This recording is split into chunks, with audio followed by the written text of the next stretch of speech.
Hi guys आज गोटे समाज ପାଇଁ गोटे छोटिया वार्ता कहूची तो कई देह को नेबेनी कि खरा भाविबेनी। प्रथमे मैडम कौन कहउछंती टिके सुनंतु तापरे मु सरलार्थ साहित्य बुझे। आउ बाकी जो फेबर कथा गोटे उठिला फेबर कथाटा सार केवल कहितले वार्ड रे तार सेमिति भी किछि क्षति करि देई नाहंती कथा रे कहितले जदी फेबर ताको भल लागला सारंग सहित मिसी तांदा कथा हेता नरे नाही किए ताको खुशी रे नै होउछ मजरे कि अल्प रे नउची।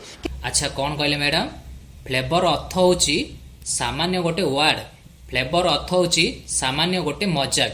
अच्छा वार्ड रो मीनिंग कौन जानछंती वार्ड रो मीनिंग होची शब्द खोजिबा आ शब्दर तथ्य ग्रहण करिबा ताको कहउचंती वार्ड।